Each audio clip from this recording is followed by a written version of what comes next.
اوكي، تنحييكم جميعا. باش نبدا اخر كلمه قالتها الاخت اللي قدمت قبيله. هو خصكم تعرفوا واحد الحاجه، بان الديكتاتوريه العلويه حاطه احتمالين.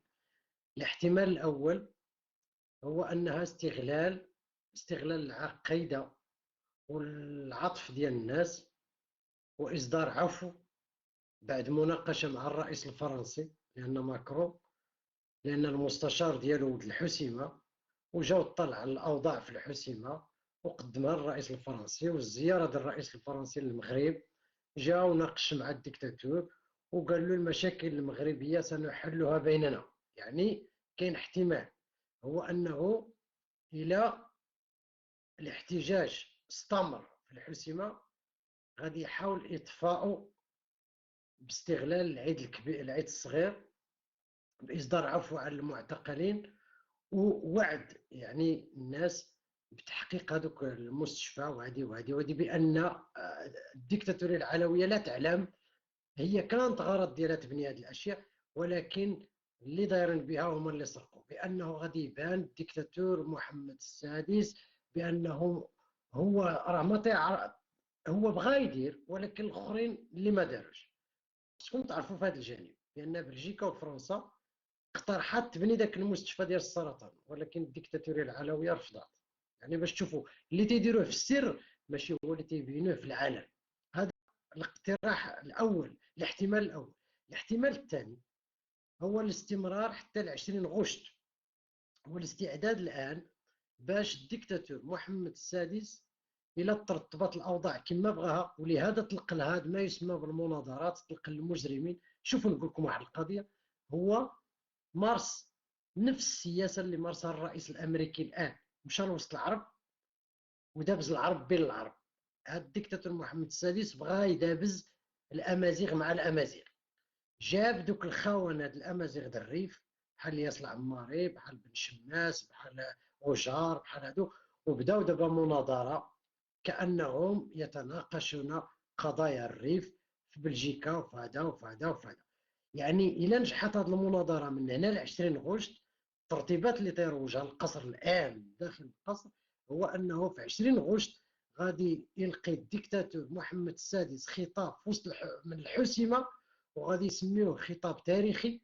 وهذا راه هادشي باش جمع القاده ديال الاحزاب ديال الدكاكين السياسيه، وغادي يلقي خطاب من الحسمه وغادي يعادلوا بخطاب المجرم محمد الخامس ديال طنجه اللي تيسميوه خطاب طنجه، يعني الخطاب التاريخي بطنجه. وهذه المره غادي يخطب من الحسمه. يعني باش تفهموا بان الديكتاتوريه العلويه المهمه ديالها واللعبه ديالها هي انها ستركع الشعب المغربي. هي لا تقبل المفاوضات، هي لا تقبل الحوار، هي لا ما تحنيش الراس ديالها، هي تتعتبر راسها فوق الجميع وافضل من الجميع واحسن من الجميع، وهي اللي غادي تعطيك، هي اللي غادي تعطيك، خصها تعطيك حقنه كي تموت، لانك انت كالمريض، لان حنا الشعب المغربي مريض الى مرض، وخصها تعطينا حقنه باش نموتوا. لو كان عرفاتنا حنا ماشي مرضى، حنا اقوياء وغادي نواجهوها بالقوه والنار والحديد، ما غاديش تعطينا حقنه. العلويين ما يعطوك شي حاجه بالمجان، العلويين بحال الافعى ما تعطوك غير السم. ولهذا تلقوا عندهم هما الوقت، عندهم هما الاخر. شكون اللي في المحنه؟ اللي في المحنه هما العائلات، هما الاسر اللي تيمشيو مثلا من الحسيمه للدار البيضاء، خصهم يباتوا في لوطيل، خصهم يباتوا في هادي، خصهم فين يركبوا، فين يجيو، خصهم الوقت باش يشوفوا ولادهم جلسوا قراعي، ولادهم خشاو فيهم العصي، ولادهم يعني هانوهم في الكرامه ديالهم وفي الشرف ديالهم. ومع ذلك شوفوا انتم معايا، المغاربه فيقوا، شوفوا هادو راه مازال ما قالوش اسقاط الديكتاتوريه العالميه، هادو قالوا غير مطالب اجتماعيه. وهاد المطالب الاجتماعيه اقسم لكم بشرفي الى بلجيكا بغات تبني ذاك السبيطار بالمجان، لان رئيس نائب رئيس البرلمان البلجيكي مغربي ولد الحسيمه، هو قال لهم حنا نعطيو الفلوس نبنيو هذا السبيطار كاع، هذا المشكل نحلوه. ولكن الديكتاتوريه العلويه ما بغاتش تحل هذه المشاكل. علاش؟ لان الديكتاتوريه العلويه ما بغاتش المغاربه تشوفهم سعداء، ما بغاتش تشوف المغاربه متحررين، ما بغاتش تشوف المغاربه يعني تيفكروا، ما بغاتش تشوف الديمقراطيه في المغرب، ما بغاتش حقوق الانسان، ما بغاتش الكرامه. دابا الان تعطيو اتهام ديال الانفصاليين، خونه، مجري، اعداء الوطن. راه اكبر اعداء الوطن هما العلويين، هما اللي باعوا الوطن وباعوا المواطنين وباعوا المواطنات وباعوا القاصرين والقاصرات الخنازير الخليج. هادو هما اعداء الوطن.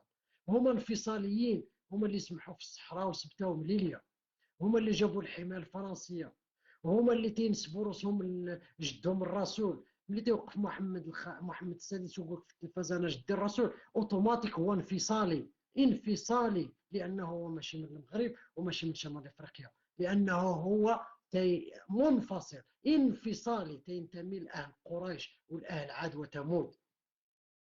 المغاربه فيقوا، فيقوا، كونوا ديروا الريوز ديالكم وفيقوا وشوفوا وعيقوا. راه اللعبه كلها دايره بان الديكتاتوريه العلويه لا تعلم. محمد السادس لا يعرف، لا يعلم، المحيط ديالو هو اللي تيخدعو، راه عليه الهم غيجري عليه، راه عليه سمته. انا نقول لكم واحد السؤال خصو يتطرح في البكالوريا، يقول له ما هو الحاكم العالمي المشهور بسلمى والماء والهمه والترمه؟ وانتم جيدوا السؤال. راه الاشكال في المغرب راه خصو ثوره، ثوره.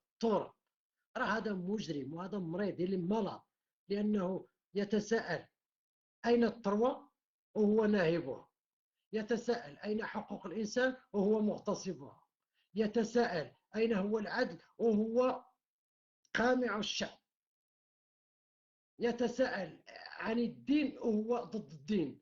فين ما جيتوه هو يدير دروس الحسنيه ولكن هو مجرم. هو يقول يهضر على التقدم وهو ينشر التخلف، هو يعطي الفلوس للزوايا والاضرحه وهذه باش ينشروا له الاخر ديالو ويديروا له الاشهار ويديروا له يشهر التخلف. راه هما ماشي في مصلحتهم المغرب يمشي للامام، ماشي مصلحتهم المغرب يتقدم، ماشي مصلحتهم المغرب يوعى، ماشي مصلحتهم المغرب يتحرر. لان المغربي لا تحرر، والمغربي لا وعى، والمغربي لا عنده الديمقراطيه، والمغربي لا عنده حقوق الانسان، اول شيء يتساءل، اول شيء بلا كاع ما نقولوا احنا يتساءل على الملكيه شنو هي، الجذور ديالها ومنين جات وشنو هي وعلاش باش تحكمنا، يتساءل غير على الضريبه. حنا تنخلصوا الضريبه، فين تتمشي الضريبه؟ شوف الاوروبيين، انت تخلص الضريبه ولكن الضريبه تتشوفها. انا تنخلص الضريبه على الاجره ديالي، وتنخلص الضريبه مثلا على السياره ديالي، وتنخلص الضريبه على الدار ديالي، ولكن تنشوفها بانها تتمشي لهذوك الناس اللي ما خدامينش، تتمشي لهذوك الناس المعاقين، تمشي لهذوك العجزه، تتمشي لهذوك الناس اللي ما عندهمش دخل، تتمشي لهذوك الناس اللي عندهم الكرا غالي والدوله تتساعدهم. يعني تتشوف كل شيء تتشوفه بعينك. ولكن في المغرب تتخلصوا انتم الضريبه على الشرجم، على الباب، على السطح، على الدار، على الحانوت، على لا لا على كل شيء. وفين تتمشي؟ عمركم شتي شي واحد ساعدوه؟ عمركم شي واحد عطاه واحد التعويض على البطاله؟ عمركم شي واحد مشي مسكين عالجوه تعطيو شهاده الضعف؟ وعرفتوا شهاده الضعف تتخلص من الانعاش الوطني. حتى المستشفيات الان ما بقاتش تتقبل شهاده الضعف. علاش؟ لان الانعاش الوطني تيتعطل على الخلاص ديال شهاده الضعف، ما تيخلصهاش. يعني كل شيء من لحيتك لقمولك. اذا الا بغيتوا تفيقوا راه الطريق الوحيد هو اسقاط العلويين، واسقاط الديكتاتوريه العلويه، واسقاط الانفصاليين العلويين، واسقاط الخونه العلويين، واسقاط اعداء الوطن اللي هما العلويين.